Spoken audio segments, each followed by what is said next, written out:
Good morning, good afternoon, good evening, depending on where in the world you're tuning in from. I saw today's list had New Delhi to San Francisco, so the sun doesn't set on this panel, which is always nice.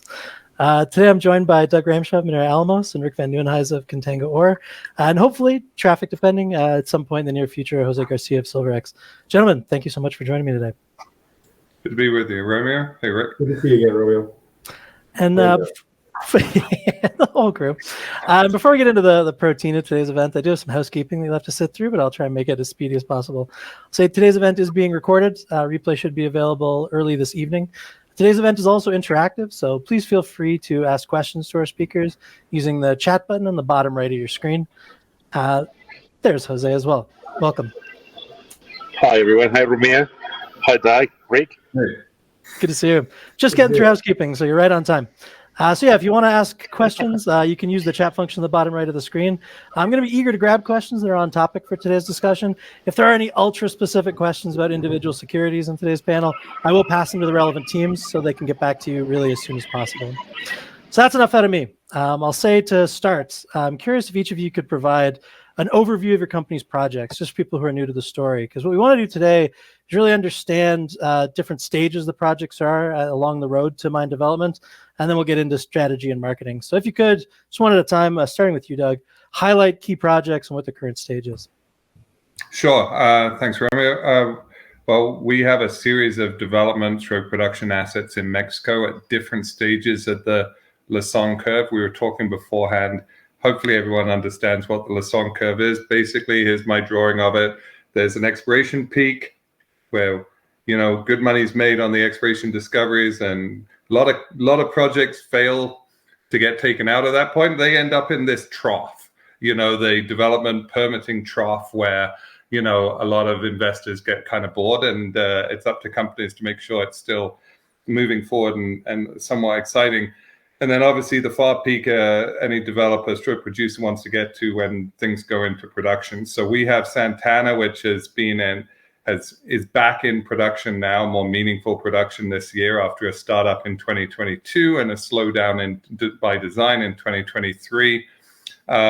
We have two other projects, Cerro de Oro, a big new gold mine that we're permitting in northern Zacatecas, and a third project that actually has its permits, but it feels more like an exploration project. We want to make it bigger before we build it, called La Fortuna in Durango. So various more advanced stages at the Lassonde Curve for us, where the exploration that we do, we want to do more as brownfields. So we're unlikely to fall on that early peak of the Lassonde Curve. Great, thanks, Doug. Rick, I'll throw it to you just for an explanation of all of Contango's projects. Yeah, so we have our main asset, obviously, is the Montreal project. We discovered it, and we decided rather than building our own mill and tailings facility and you know, working through what would probably be a very long permitting process, that we would take advantage of Kinross's existing mill at Fort Knox and simply transport the ore there. Now, it's obviously, to be able to do that, you have to have a good quality ore, high grade ore, and in this we do. Its average is 8 grams per ton, and it takes roughly a little over a gram to pay for the truck ride up there. So those are the economics. We're in production now. We're on track. I think we'll be producing between 40 and 50,000 ounces of gold this year, and then on a normal average year over the mine life, the 5-year mine life, will be producing about 67,500 ounces. All-in sustaining costs, $11.16.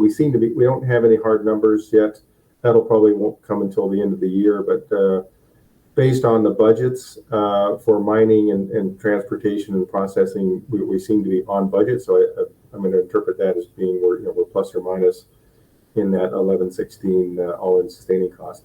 So that's our cash flow generator. So now we jumped the Lassonde Curve and got there more quickly than had we decided to build our own mill and tailings facility and tried to raise the money for all that, which would be a lot of money, probably something north of $600 million. And whereas, you know, we spent about a little over $60 million doing what we've done. Now we gave up a significant part of the ore body to do that, 70%. But if you ran the numbers, you you'd suffer far more dilution by trying to do all this yourself, and you'd have to take 5 or 10 years to get a permit to do all that. So that's become part of our business model. Our other two what I characterize as advanced exploration projects are Lucky Shot, which historically produced a significant amount of gold, about 250,000 ounces of gold. We've outlined a new SK 1300 compliant resource. It's small, it's 100,000 ounces, but it's really good grade at close to 15 grams per ton. The plan is to get that up to 500,000 ounces and develop a mine plan around that. That mine is fully permitted for mining. So if we put rocks in a box, run a mine ore in a box and haul it up to Fort Knox or somewhere else, there's other places we could take this. We don't need any more permitting. And we have a plan over the next 2 to 3 years to do exactly that. The third project we have is Johnson Tract, which we just acquired in closing the transaction with High Gold. It's very different geologically from Lucky Shot, but it's similar in the sense that it's an ore body above the water table. It's a very fat ore body. It's about 40 meters wide, so your mining costs are going to be pretty good it's an underground mining scenario. Gravity, the ore body is above your head, so gravity is going to work in your favor, and then you're above the water table. So all those things are up. Now, it's earlier stage from Lucky Shot in that it's not permitted, and so that's the next part of the process, and we're currently doing that now.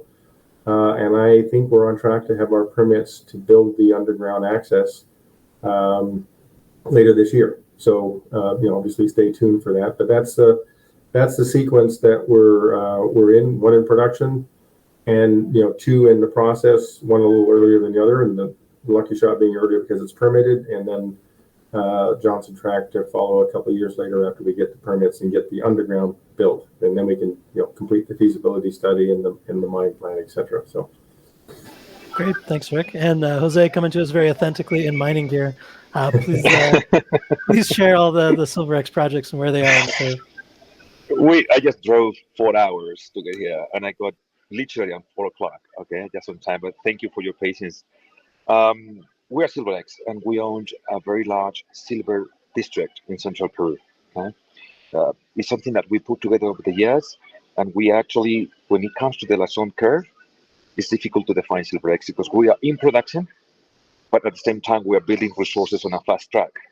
So it's kind of both cycles of the Lassonde Curve. I think that's nice for investors because we are a company making a cash flow, but at the same time, demonstrating that we have a very large resource that over the years will have to grow a lot in terms of throughput.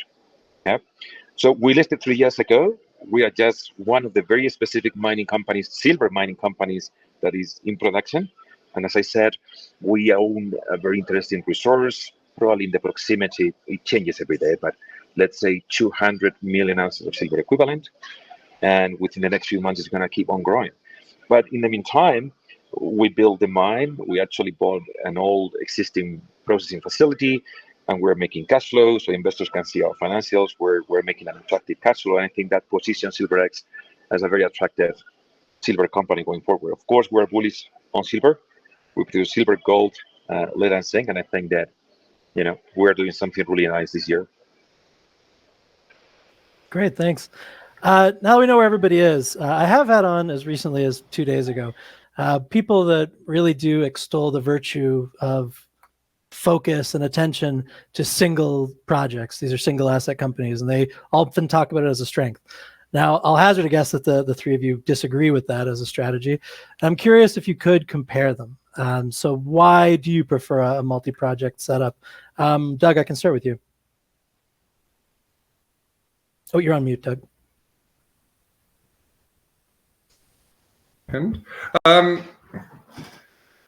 guess it's tragic to bring it up as an example, but I would look and say we've had 2 very impactful environmental challenges, mining collapses at Kokla in Turkey and obviously at Eagle in the Yukon for Victoria Gold and Kokla SSR. They're going to be very different outcomes for the fate of those shareholders. SSR, Coppola was a very, very key part of their future, but it wasn't the whole company. The focus obviously has to be environmental remediation and everything that goes with that, and the costs. But they're not sitting there waiting for a tag to be tied to their toe in a morgue. I mean, they will survive this. You hope that there can be a positive outcome for Victoria Gold shareholders. It probably is, extremely unlikely, and that they're ever going to see the kinds of money that they had invested prior to that collapse. And so single asset projects come with their own risk, just like being in a single jurisdiction comes with its risks. So you always want to de-risk by being multi-asset. You always want to de-risk by being multi-jurisdiction. These are things I've said since 2018-19. So, you can look at a number of, I know the market tends to favor those big single asset development plays, and you can look at some of those examples in recent years, which have been, Argonaut bet the farm on Magino, and, we ultimately saw what happened for Argonaut shareholders there. Marathon Gold, building at a time, didn't have some of the same technical issues that kind of led to some of the Magino cost overruns. In both cases, unfortunate timing, inflationary cycle hit, costs really accelerated. Those had to be met by a significant equity dilution for those shareholders. So the market seems to crave those big single asset development plays, but they've had their issues. I mean, I remember a banker from one of the big firms asking me back a couple of years ago, and he was looking at Cerro de Oro and La Fortuna, our next two projects after Santana, and said, what's the capex of those two combined? And it was about, at the time, roughly $60 million. So as he, in his words, so a 30% capex overrun for you doesn't kill you. I mean, it's annoying, absolutely. It's $20 million, but it's not 200 or 250 million. And if you actually piece a number of these, perhaps less market darling assets together, you can build the exact same production profile that's sitting in that single asset developer, that even if it gets built, can ultimately have a problem that can collapse the company, and or if you're building, can have problems where the costs accelerate and it's met by dilution from the shareholders. So I think that there's lots to be said about the strategy that Rick's employing at Contango, we're employing at Minera, where if you can get something up and running and generating some cash flow, and Jose at Silver X, you can allay a lot of those big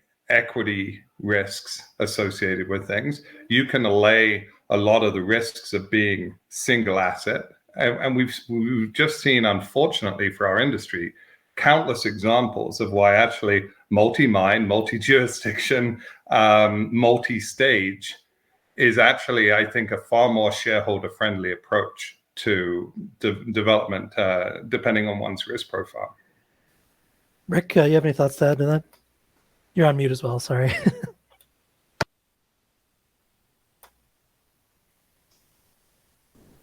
The Sound of Freedom was flying over earlier. The F-35s are here, and we have 100 of them in Fairbanks.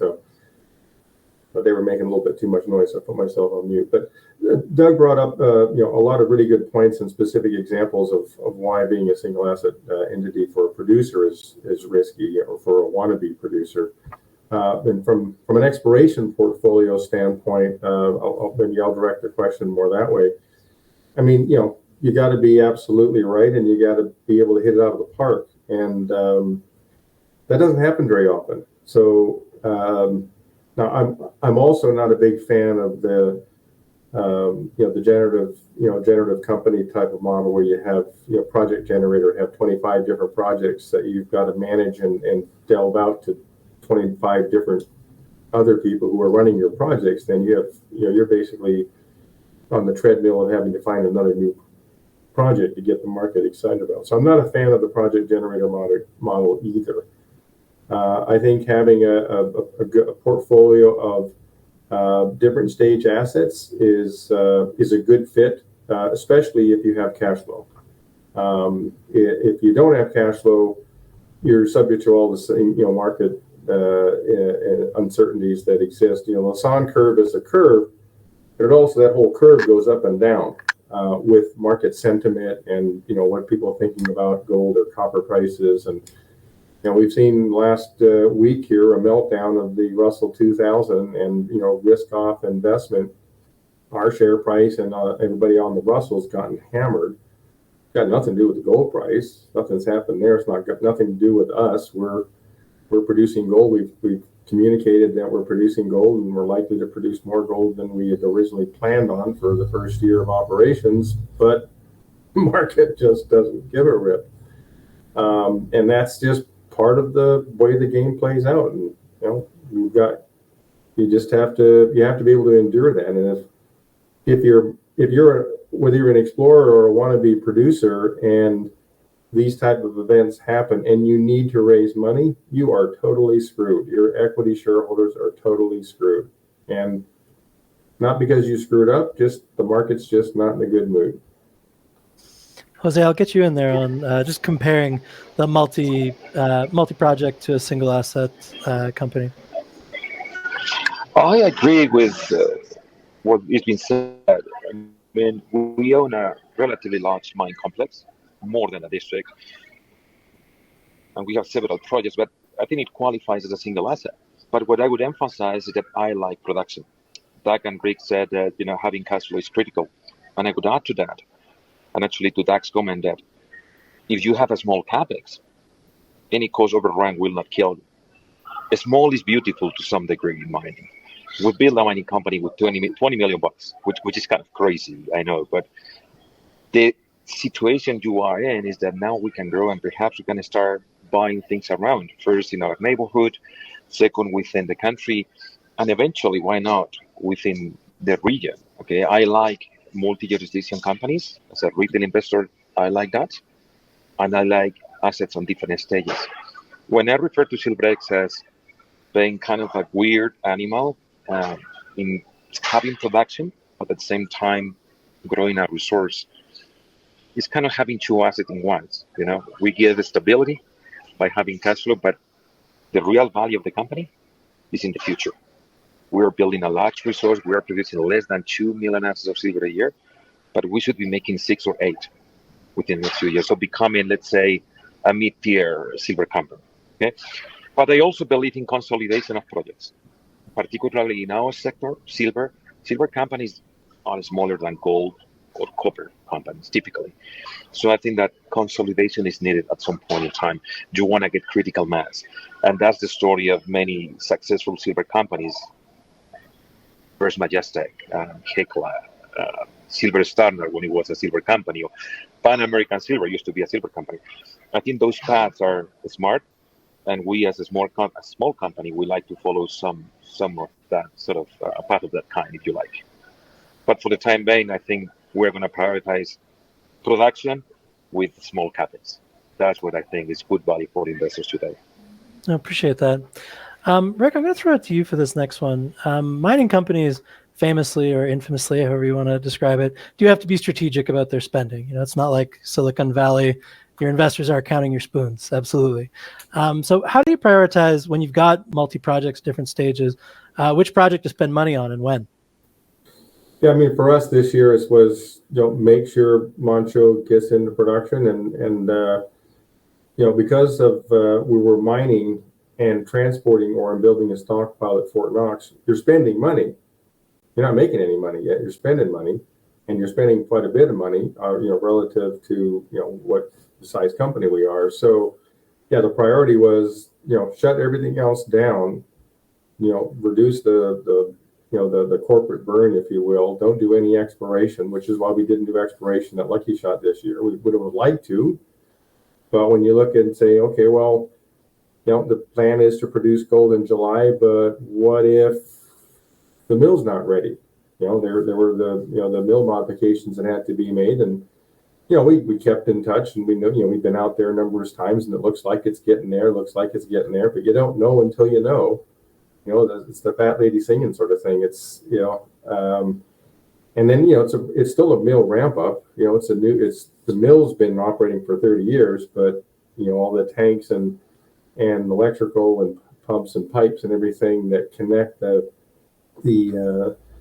new tanks for the reagents, because it's 10 times the grade of Fort Knox grade, so you need more reagents for all that stuff. Those connections in there, they all have to work well, and they don't just turn on. It's not like turn on your dishwasher at night when you go to bed.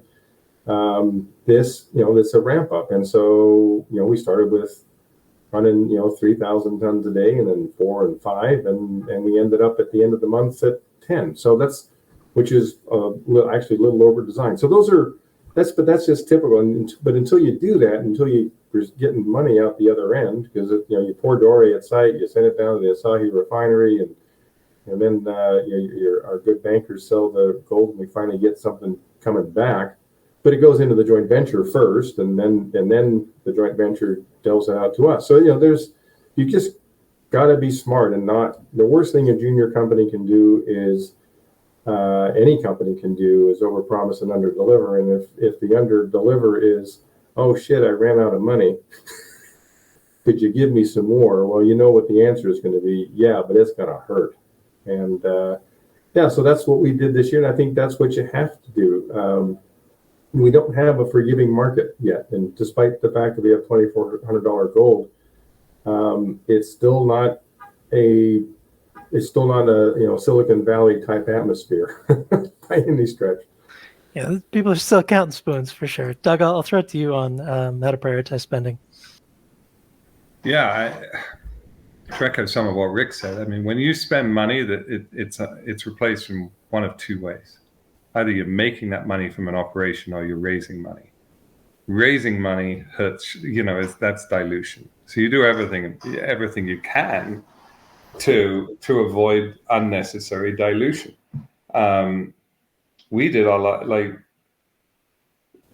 and partly this was because we had an operation up and running, but we did a $15 million bought deal in September of 2020. Almost 4 years ago now. And the only other raise that we did since was in the summer of 2022, where I thought, we should just top up the treasury a little. And myself and one institutional investor did another $4 million. And I think this is the strength of having cash flow as part of your business plan, because there are a lot of developers doing fine work, but the market smells the capital consumption that development projects have through permitting and everything else. And they get a raise done, they spend that money wisely, but they'll never get a lift on that kind of spending. And the market always knows there's another raise coming. And then more dilution and more dilution. Dilution is definitely part of our business, but you do everything you can to avoid it. And then we've done a very good job in stewarding our capital that way. To that extent, we've diluted to the tune of about 30% in the last 5 years. And I see companies that have to take that kind of dilution on one equity raise, or in some of those examples I gave earlier, crippling dilution. And that doesn't help the shareholders. So much as we're all people that love our industry, I mean, our jobs are very much based around trying to, make money for our shareholders. And so capital management of that is very important. So the business model we had was to get a mine up and running, to generate cash flow to support other activities that wouldn't require equity dilution as a result. And also cash flowing operation number one, you're then that much more comfortable taking on a modest amount of debt. This is like Jose was saying, like, we like building mines that are $20 or $30 million. Give me high IRR projects, money in, money paid back quickly, and then use that cash flow to grow the business.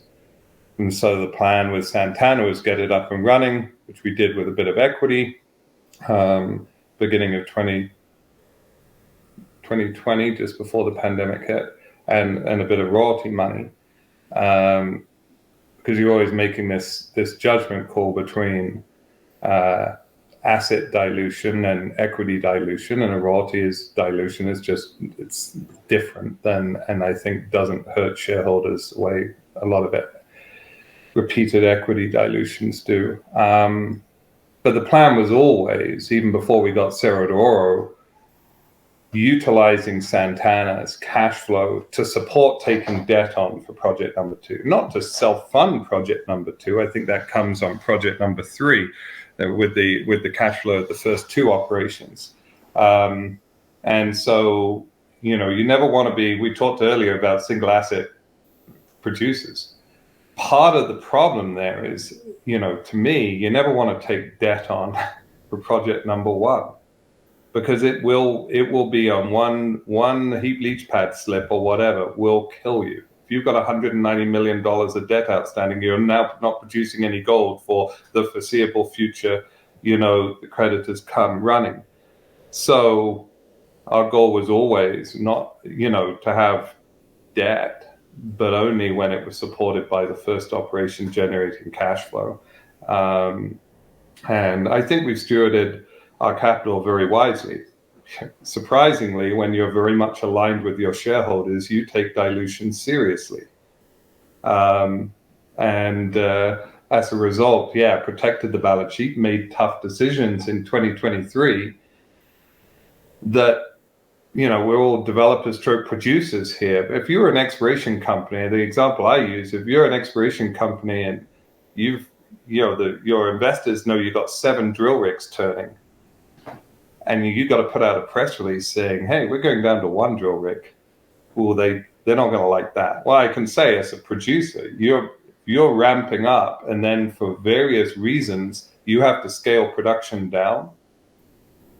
I do it again. I would not change the decisions we made internally to protect the balance sheet, rather than thinking, oh, the market's going to crave more production. Let's blow our brains out and blow our balance sheet up trying to deliver 1 metric, only to then turn around and tell them, well, we delivered on that, but now there's a gaping hole in our finances because, we shouldn't have done that. So we scaled back production. 2023 was a tough year for our shareholders.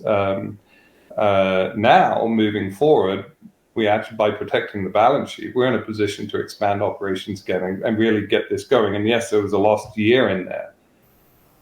Lost couple of years, really, I feel. But time doesn't have the same cost as collapses, as cost overruns. Time will test one's patience. It will test one's resolve.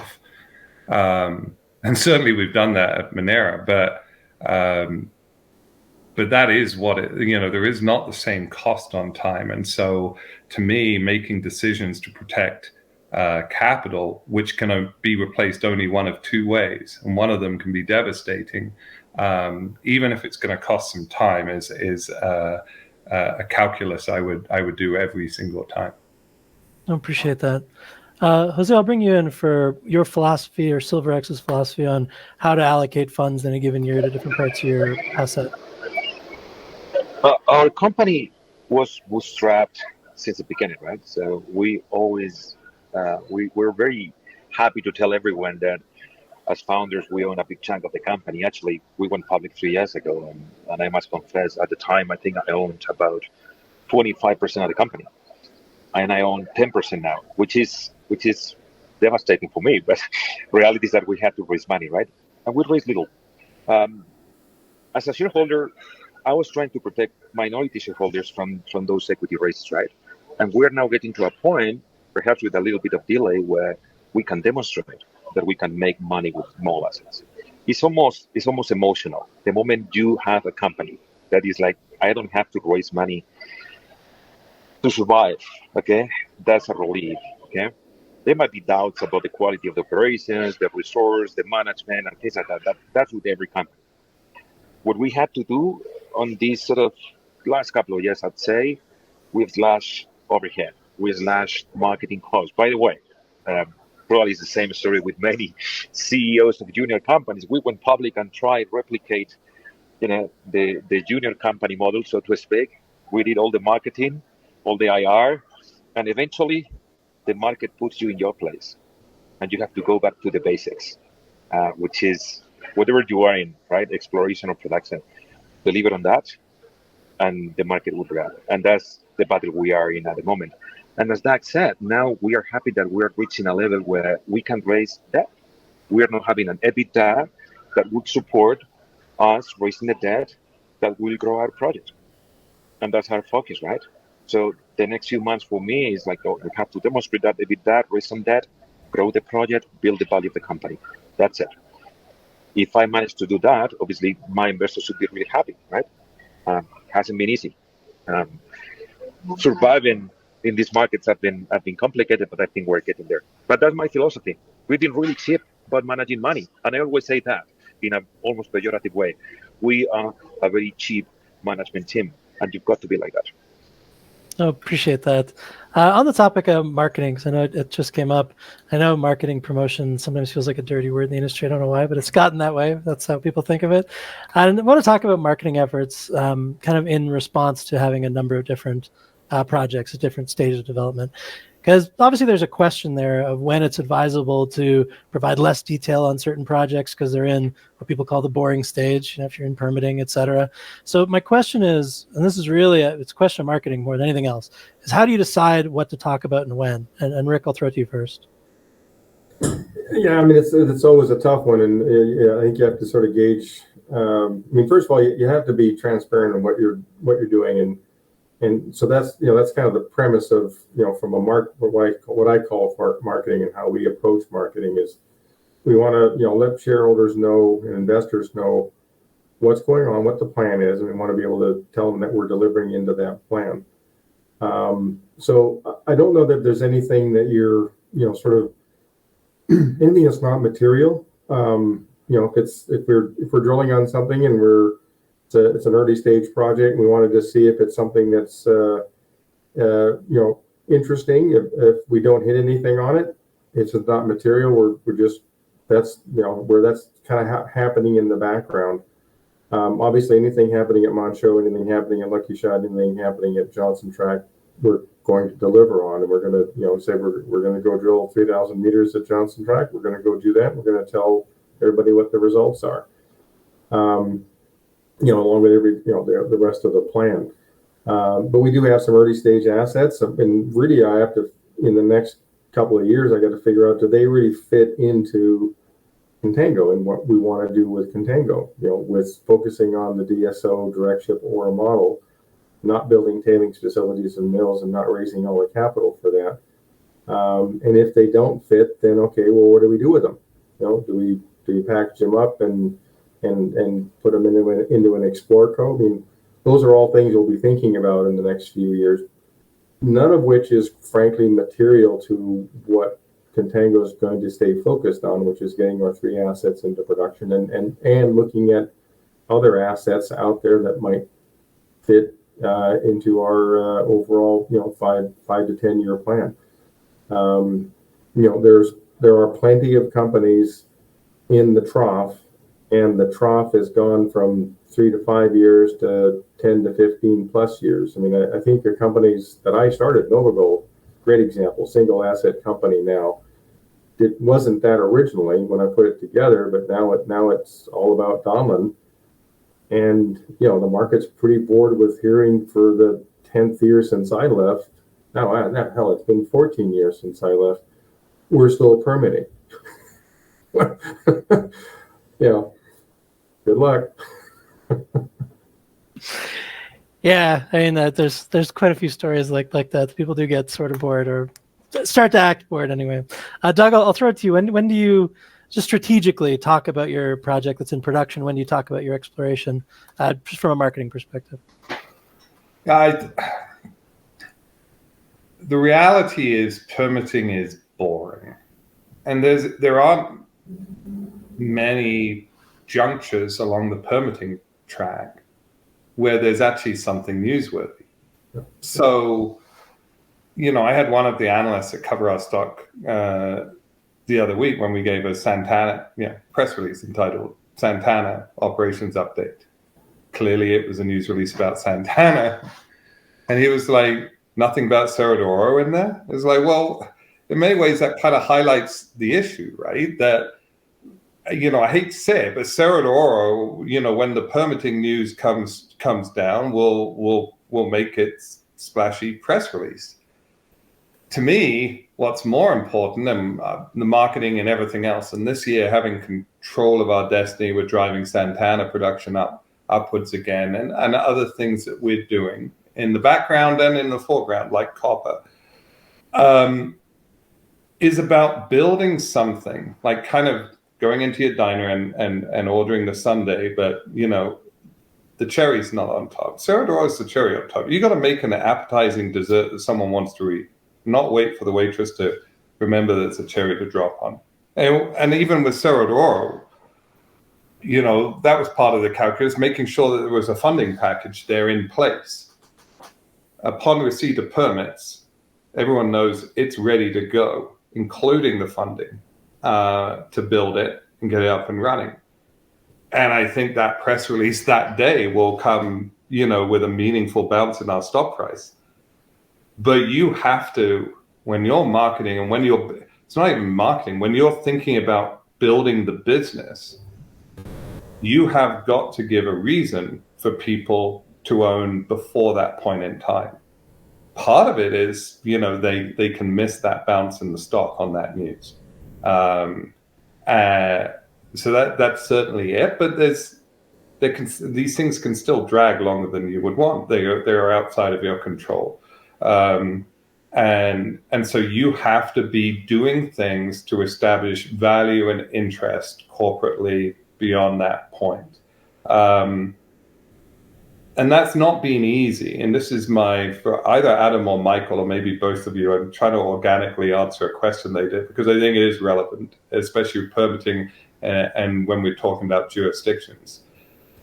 Mexico, where we are focused, had and has a very good permitting environment traditionally. Santana took 14 months to permit, start to finish, and that included 4 months where everything shut down because of the elections. The last couple of years of the current administration that changes in a couple of months' time, everything that was great about Mexico permitting seemed to grind to a halt. Mining isn't seen by many on the outside as significant in Mexico as it once was, and maybe as a share of GDP that's true, but it is very significant to the communities there, communities that we're working with, the local stakeholders. But there has been 2 years of murky backdrop and headwinds of political noise, is what I would call it, that has been very unhelpful. And it's for one of those reasons why we haven't done it. And but I talked about it in 2019. It's a great example of why not just being multi-asset, but being multi-jurisdiction is so important in a company's development. Mexico's not becoming Venezuela. If you read some BN America's headlines, you'd think that was the case. But it's not the next Venezuela or Bolivia. It's Mexico. It's mining culture. There are communities that live and die off the mining in those areas. So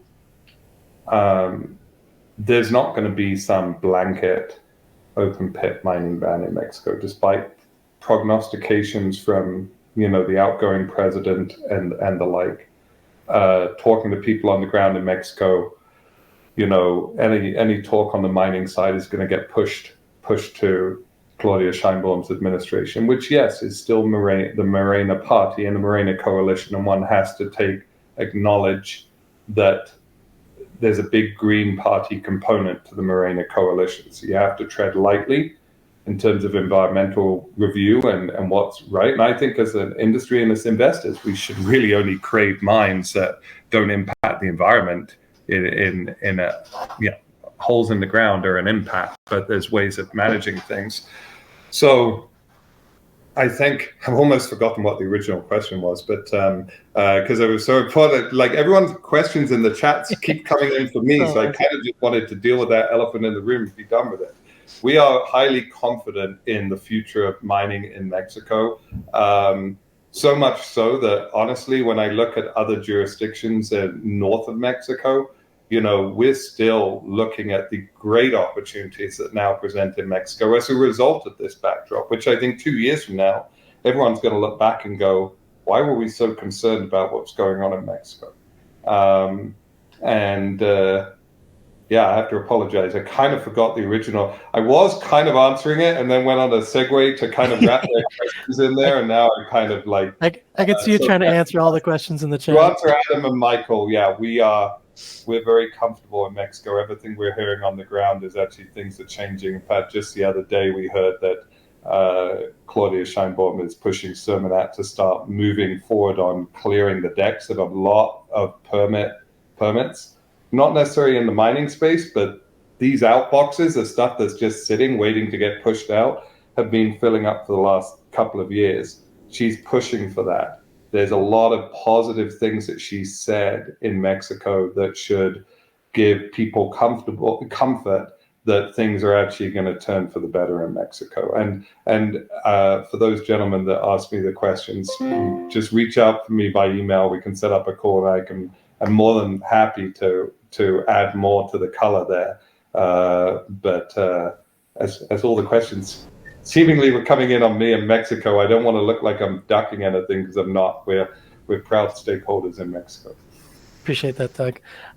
Jose, on marketing, just curious, how does SilverX decide what part of the asset to talk about and when? Yeah, that's an interesting one. And by the way, I'll come back to those comments on Mexico, Peru, and other countries, but I love that.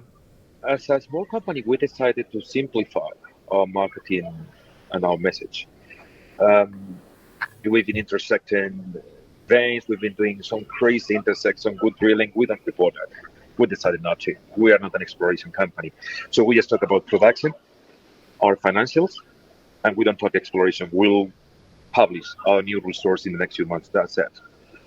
We don't talk about any activities of the company. We just published a couple of agreements we got with different communities in our area, 12 years, 15 years, which is pretty impressive. We just published that.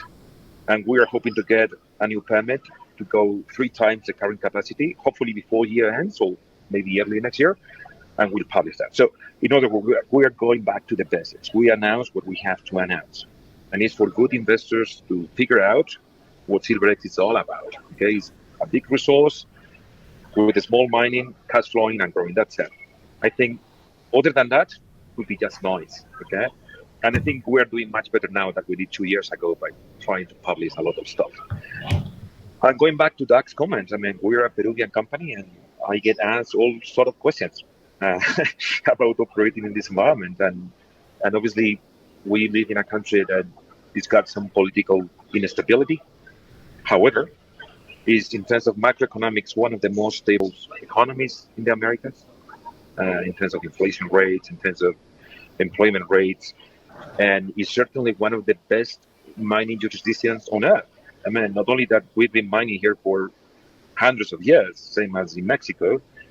We are not part of NAFTA, so people are not that familiar with us, but certainly Peru is a completely pro-mining country, okay? But they get asked those questions very often. I think that the fact that countries like Mexico went through a period of, question marks, put it that way, and countries like Colombia and some other countries, I think that brought some confidence on Peru over the last 3 years. But again, it's part of the same game. I think we're really happy what we are here, what we have, and we plan to grow in this country as well. Same as that.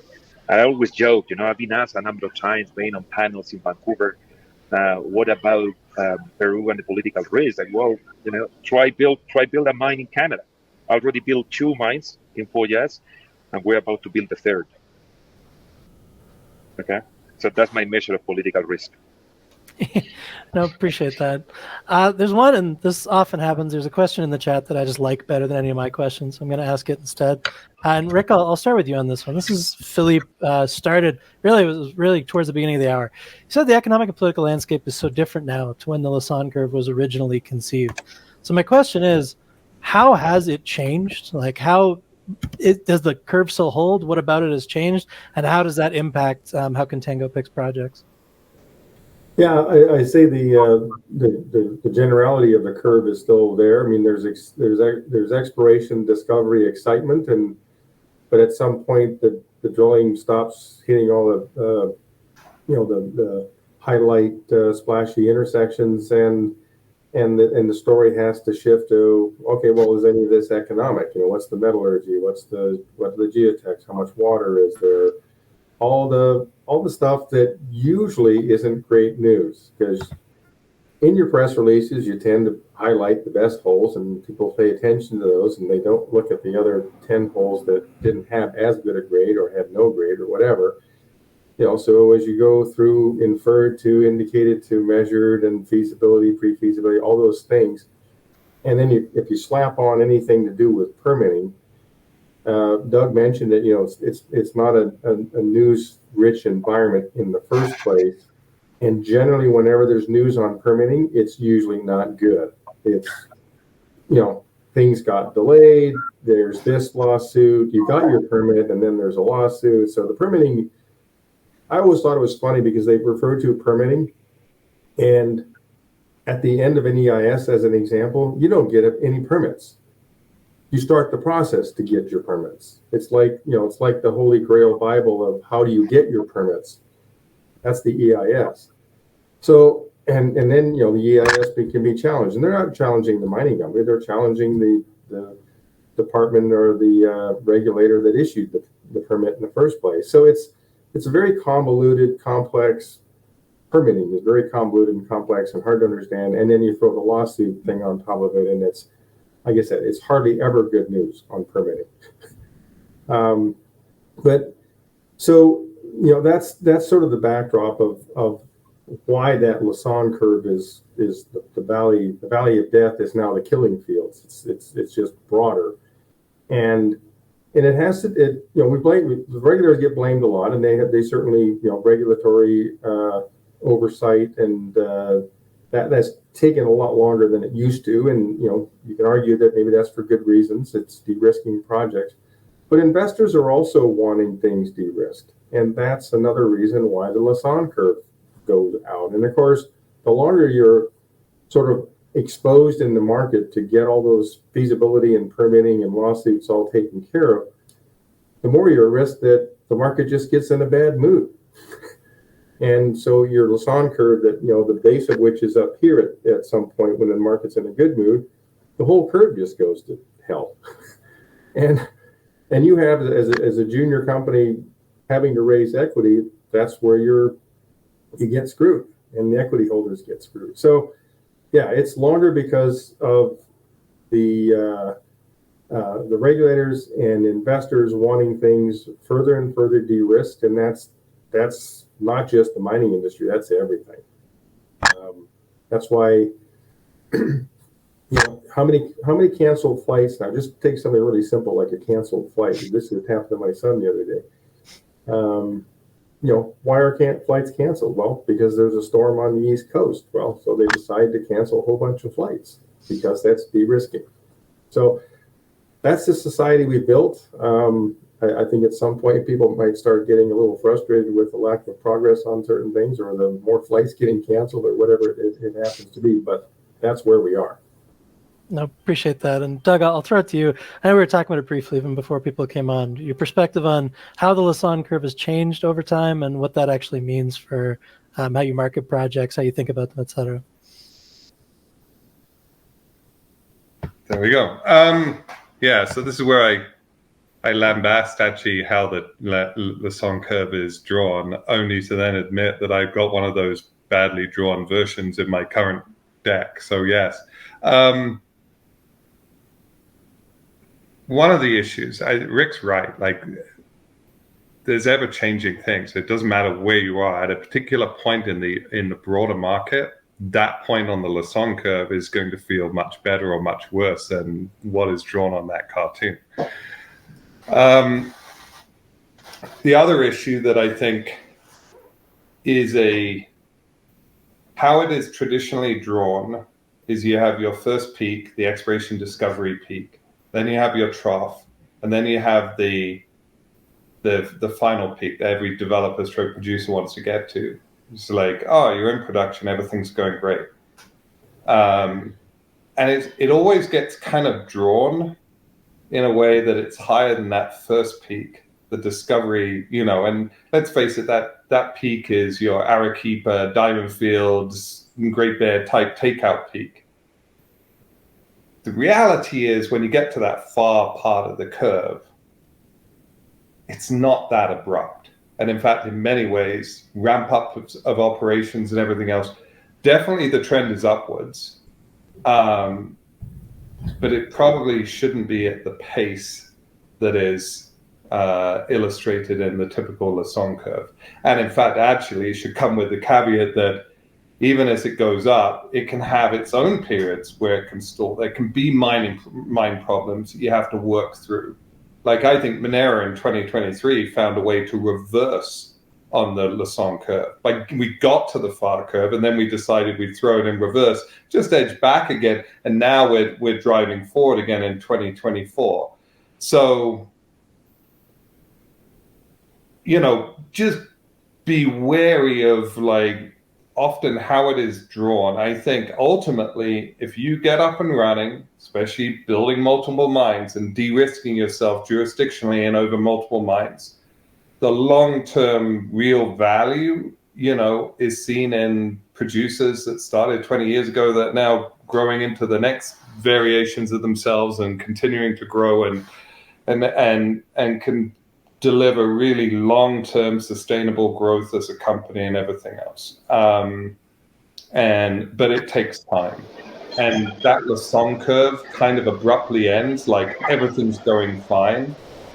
And the trajectory is just upwards from here, and it's just that doesn't happen. The thing I would say about the curve is that orphan period, whether it's permitting your first asset of 3 assets you've got, or you're a single asset. That orphan period, the first time out, is really tough. You got to have really big backers that can take advantage of the impatience and everything else. It's fraught with problems and everything else, and it can be years, or 14 apparently. And so one of the things I like, and Santana was a 14-month permitting build when we built it, is working you only if you're a multi-mine company, you really only live the worst parts of the orphan curve once. That orphan period of the curve once. So make sure you're doing it in a jurisdiction where you actually bridge that part of the Lassonde curve as rapidly as possible. Because even if you're taking your second or your third project into permitting, if you've got the first up and running, the second up and running, you're moving forward. You've removed yourself from that valley of death. You might be going through it on a subset of your portfolio, but it doesn't have the significance as it does your first asset or your only asset going through that same curve. So again, I think it's the strength of the multi-mine approach we're talking about here as well, that really when Rick's going through permitting now, it doesn't have the same impact as when he was first making all his decisions at Manh Choh. And it's the same for us. I know all our shareholders are waiting on Cerro de Oro, but it's not as impactful. That's the only game in town for us. And so I think it's actually a strength of the multi-asset approach that you can get through the worst part of the Lassonde Curve once, and it doesn't have the same impact and wearing of one's patience the second and third time. So try to pick a jurisdiction where you can actually move through that relatively quickly. No, makes sense. Appreciate that. Jose, I got a two-part question for you, and I did throw you on mute, so you have to unmute to jump back in. But same question. How do you see the Lassonde Curve in modern times? Do you think it still holds, or do you think things have changed? I think the Lassonde Curve does not talk about the mining cycles. It talks about the expectations in the market. So speculation and production, or let's say dividend, solid investments. And something that Doug just mentioned is like companies in production went through that first cycle. And it's pretty rough. You know, you go through the peak and then that valley, which feels never ending. But once you do it, I believe you've got real value. I do believe, I will not attempt to explain the markets because I still haven't comprehend them. But I do believe that the expectation of investors about mining companies have been changing fundamentally. And I believe that we are moving back to the second part of the Lassonde Curve, which is the producers. And I believe that the, let's say not traditional, but the recent decades junior mining companies model is also being changed dramatically. So I'm very happy to be a producer. That's what I'm trying to say. And once you go through that first valley or first bottom, and you reach that sort of status, I like what Doug said. You want to become multi-asset because that means that the next Lassonde Curve is going to be very soft. Okay, you will not have to be exposed to that. I would like to be that. Okay, but again, my point here is that I want to be on the second side of the curve, and those are the companies that we'll see in 10, 15, 20 years time down the line, being the mid-tier and the large mining companies. Don't forget, every good mining company was in the first segment at some point, right? They all made it through.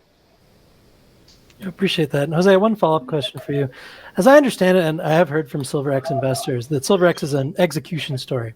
So I'm curious how you get investors excited about potentially serious exploration potential when there's a seeming laser focus on production results. I think the excitement comes from the fact that we are in production and we've got a very large, or let's say a growing resource. And that's the value. The investors that say, okay, these companies or these guys are able to build small mines to make some profit, they get the credibility to then build the next big thing, okay? And I do believe that with their resource, the mine complex we've got, I think within the next few months or years, will become one of the largest underdeveloped silver projects in Latin America. And that's what investors should be seeking out for, okay? That's the real value of silver. I appreciate that very much. Rick, got one question specific to you. We're talking about fitting multiple projects into your strategy and into your portfolio. You recently, very recently, closed the purchase of Johnson Tract project via High Gold. How did this project fit into the Contango strategy? Well, it was exactly the kind of orphan project we're talking about in this long valley of death, of killing fields, or whatever you want to refer to this depressing thing as. That is a reality of the market. And so you had a company that had this is High Gold, had a nice resource. It's a 1 million ounce resource. It's good quality. It's 9 grams, over 9 grams, and it fit those characteristics. It's also close to the water, so you're easy access to a relatively cheap form of transportation. There's plenty of existing mills on the water, so there's potential places for that ore to go. The other characteristics that I look for in a project that we can basically take advantage of the Lassonde Curve, companies that are in this trough, is the quality. So grade's obviously a big part of that. What's the geometry of the ore body? Is it a difficult ore body, or is it above the water table? Is it below? Is it down in the middle of a valley? Do you have to divert a river or a village or a town or something? Those are, and there's some big resources that are in some bad places from a permitting perspective. And that's what we're kind of laser focused on, is how do we look at this project from a permitting perspective, assuming we're not building a mill and a tailings facility and a power plant to to power all that. That greatly simplifies the permitting process. If you have a mine that's above the water table versus one that's below, that's why Manh Choh was relatively easy.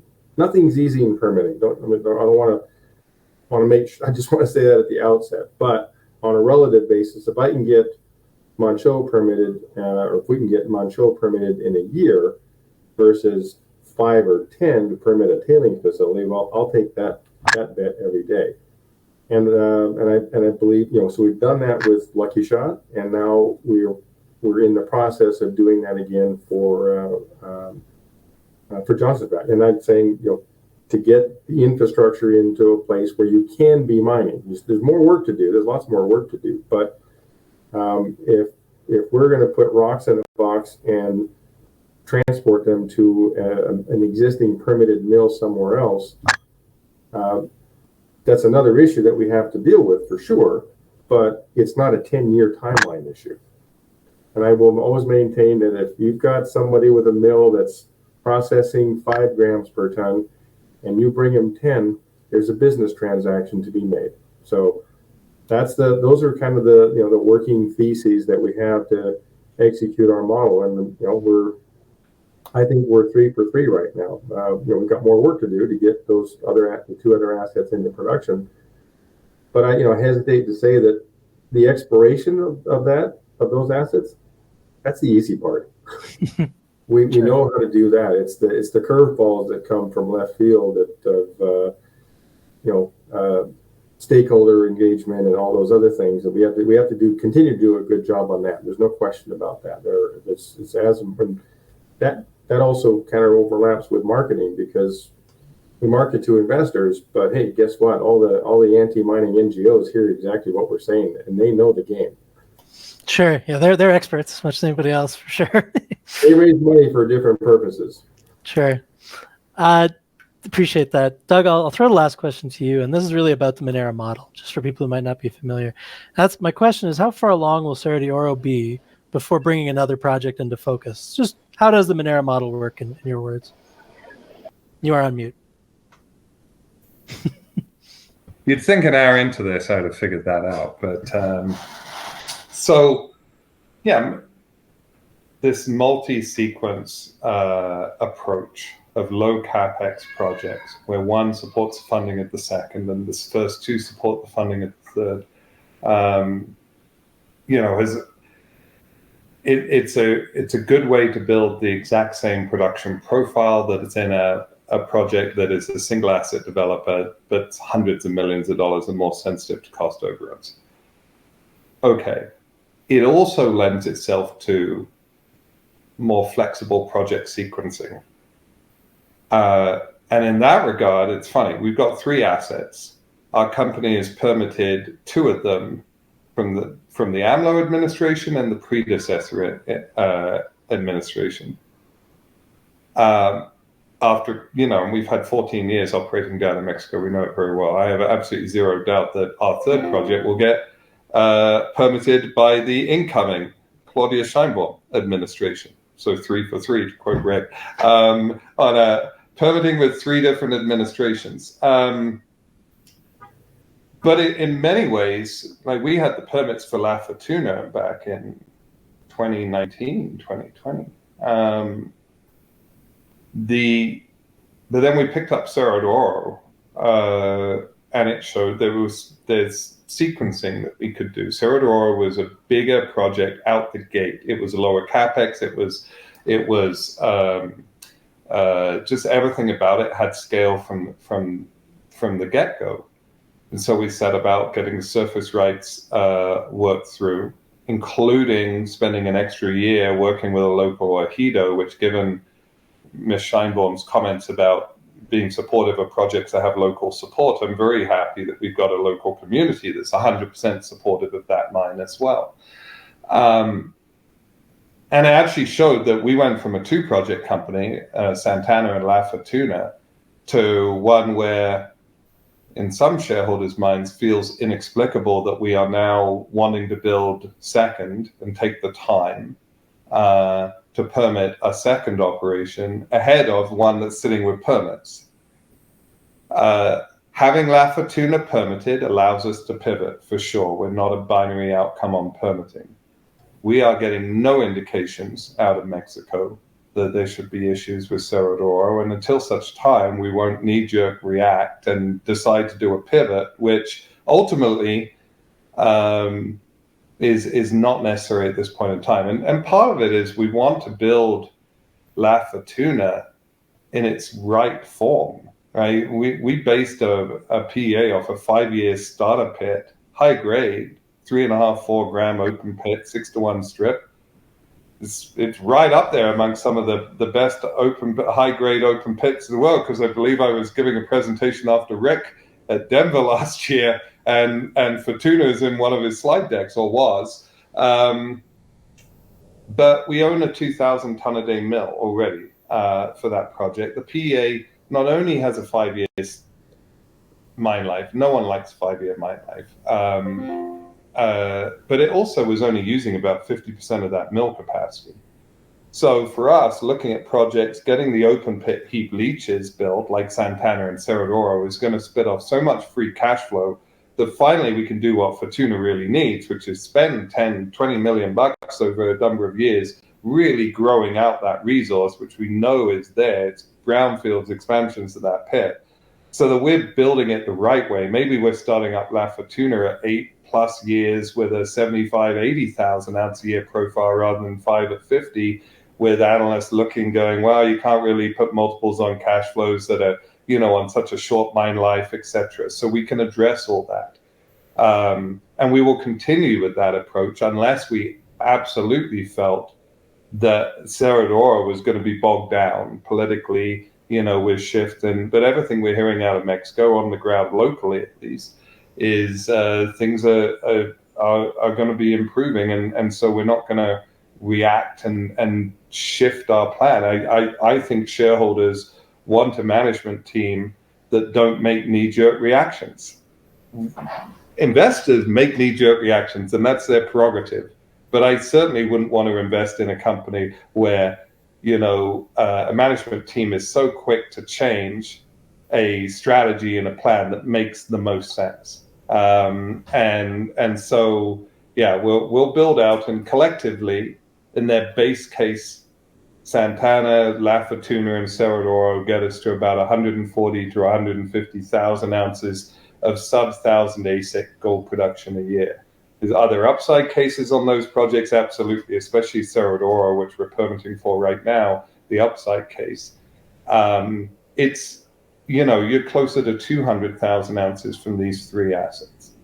So yes, not from a single asset developer, not prone to the risks of those that we've gone over in length. And certainly a 200,000 ounce a year producer that you're able to achieve for $60 to $70 million in combined capex, and not the hundreds of millions of dollars, which comes at a cost. It's either debt that you're paying back from your cash flow that you can't invest in the business, or it's dilution or anything else. To be able to build that kind of production profile for that kind of capex is one of our core strengths. And there's a slide in our deck that shows the industry-leading capital intensity for the builds that we do, and we're proud of that. I look forward in time as the operations build out to have another slide in there that shows the free cash generation per ounce of production profile that will look very good compared with much bigger companies. And if we're in the business of making real money, I don't care if smaller isn't sexy. To me, generating a lot of free cash from something smaller than generating barely anything from something way bigger, I know which one of those alternatives is best for shareholders, and that's the business model we're developing here at Minera. Perfect. Thank you so much. I know we've gone a bit over time, so appreciate all of your time very much. Doug, Rick, Jose, thank you so much for joining me for this discussion. For those in the audience, thank you for asking questions. We worked most of them in, but the ones that we didn't, I'll make sure I get to the relevant management team so they can answer as soon as possible.